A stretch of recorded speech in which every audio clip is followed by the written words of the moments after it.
شیرینی دادلی یکی از انواع شیرینی‌های بسیار خوشمزه و خوشخوراک نوروز. ظاهر شکلی هم داره، تو هر مناسبتی میتونی ازش استفاده کنی. دادلی در زبان ترکی به معنای خوشمزه است. خیلی از دوستان دادلی رو با خمیر مشهدی یا همون خمیر آلمانی میگیرن. توی این ویدیو آموزشی میخوام بهتون دادلی رو با یک خمیر کاملا متفاوت، درجه طعمی بی‌نظیر و فوق‌العاده خوشمزه رو بهتون آموزش بدم. قبل از این که بریم با هم ادامه آموزش رو ببینیم، لایک و سابسکرایب یادت نره، زنگوله کنارش هم حتما بزن تا اولین نفری باشی که از آپلود آموزش های جدید با خبر میشی. روغن شماره 50 یا روغن صاف به میزان 65 گرم، روغن شماره 44 یا روغن دانمارکی به میزان 75 گرم رو با هم دیگه میریزین توی دستگاه، یه مقدار با هم زن میزنین که هم ترکیب بشه همین که روغنتون باز بشه. دوستان دقت کنید، اصلا هیچ جایگزینی توی روغن ها ندارین. اگه از کره استفاده کنید تمام شیرینیتون توی فر روغن پس میده، پس به هیچ عنوان توی شیرینی از کره استفاده نکنید. بعد از این مرحله بهش پودر قند یا پودر شکر به میزان 65 گرم رو اضافه میکنید و توی این مرحله اینقدر هم میزنید که کاملا پوک و سبک بشه. در حین هم زدن مواد رو چندین بار زیرو کنید که به صورت یک نواح هم زده بشه. اواسط کار بهش 1/4 قاشق چایخوری وانیل رو هم اضافه کنید و دوباره بزنید که کاملا پوک و سبک بشه. هرچه بیشتر سفید و پوکتر بشه نتیجه کارتون هم بهتره. بعد از اینکه سفید شد بهش 1 دونه زرده تخم مرغ اضافه میکنید. بازم با دستگاه میزنید و میتونید تو این مرحله بهش اسانس هم اضافه کنید. چند قطره اسانس، من اسانس پرتقال اضافه کردم. بعد از اینکه کاملا زرده تخم مرغ جذب شد باید بهش آرد اضافه کنید. آرد سفید معمولی که برای همه شیرینی و کیک ها استفاده میکنید به میزان 250 گرم. مرحله اضافه کردن آرد رو دقت کنید، زیاد با دستگاه هم نزنید. همینقدر که خمیر شد و خمیر خودش رو گرفت از دستگاه جدا کنید. این کار رو هم میتونید با دست انجام بدین، حتما نیاز نیست با دستگاه انجام بدین. خمیری که به دست میاد یک خمیر کاملا نرم و لطیفه که به دست تمیز نمیچسبه. فقط دقت کنید آرد زیادی به خورد خمیر ندین که بافت شیرینیتون خشک میشه. خمیر رو نایلون کنید یا توی ظرف دربسته 1 ساعت توی یخچال بهش استراحت بدین. دیس یا قالبی که استفاده میکنید به هیچ عنوان نیاز به چرب کردن نداره. برای حفره ایجاد کردن روی شیرینی از یه وسیله مثل خودکار میتونید استفاده کنید. ته خودکار رو سلفون بپیچین و ازش استفاده کنید. خمیری که توی یخچال استراحت دادین رو در بیارین. از خمیر به صورت دستی نوار لوله شکل به دست بیارین. یه مقدار خمیر رو توی دستتون ورز بدین و بذارین روی سطحی که اصلا نیاز به چرب کردن آردپاشی نداره به صورت لوله شکل در بیارین. تمام این مراحل رو توی کارگاه به وسیله دستگاه انجام میدن. خمیر رو میریزن توی چرخ و ازش نوار میگیرن. همه خمیرها رو به شکل نوار لوله شکل کنار همدیگه قرار بدین. به وسیله کاردک به اندازه 2 انگشت برش بدین. برای راحتی کار 1 دونه از خمیر کات شده رو کنار بقیه قرار بدین و همه رو به همین شکل برش بدین.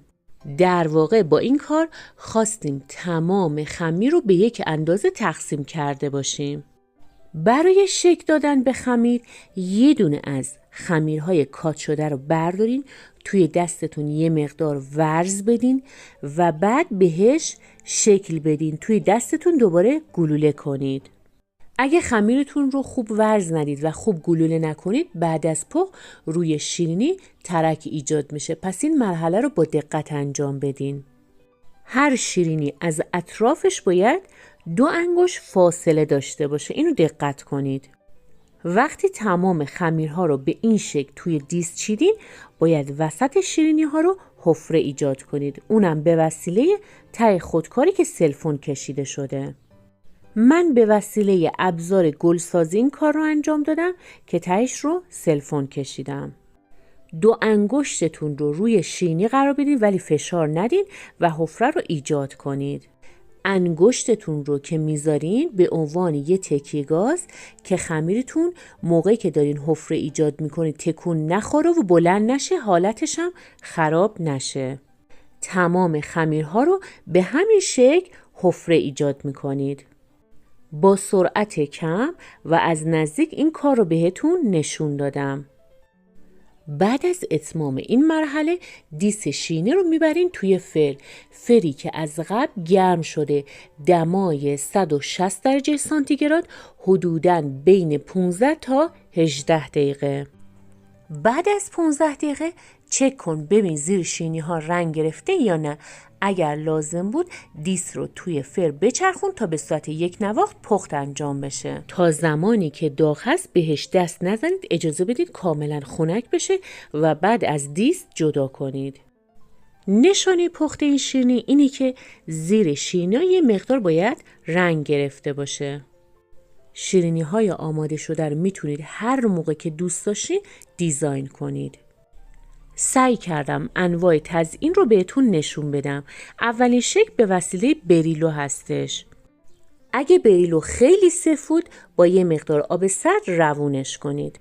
نوک شیرینی ها رو بزنید توی بریلو و بعد بزنید توی مغز دلخواه که من توی پودر پسته زدم. شکل بعدی هم مثل قبلی، فقط به جای پودر پسته از پودر نارگیل استفاده کردم. شکل بعدی رو توی شکلات بنماری شده زدم و بعد توی پودر نارگیل زدم.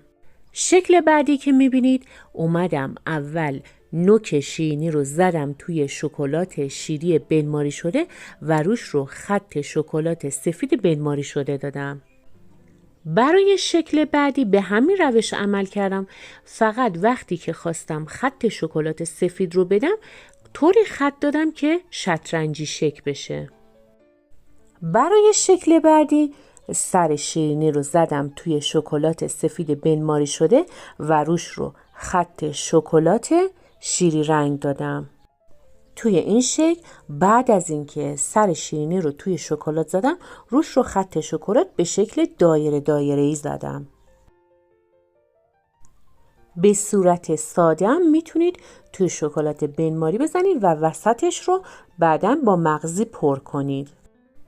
میتونید یک طرف شیرینی رو بزنید توی شکلات بنماری یا بریلو و بعد بزنید توی مغز دلخواه. من یک نمونه رو زدم توی کنجد برشته. از کنجد خام استفاده نکنید بهتره. یا اینکه میتونید بعد از اینکه توی شکلات بنماری زدید بزنید توی پودر گل محمدی خوش شده و یا اینکه در پودر نارگیل بغلتونید. دیگه کاملا سلیقه‌ایه. آخرین مرحله پر کردن حفره ها با بریلو هستش.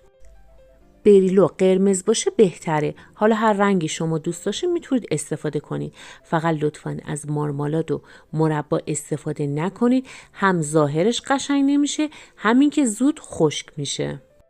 بریلو رو بریزین توی قیف بدون ماسوره. قیف یه بار مصرف خیلی مناسبه و نوکش رو خیلی کم باز کنید و حفره ها رو با بریلو پر کنید. امیدوارم این شیرینی که یکی از بهترین و درجه یکترین رسیپی هایی که در اختیارتون قرار دادم رو بتونید توی منزل تهیه کنید، در کنار عزیزانتون نوش جان کنید و یا اینکه در کارگاه کلی تولید کنید و به فروش برسونید، یا اینکه اون دسته از عزیزانی که توی منزل سفارش میگیرن باهاش کلی کسب درآمد کنن.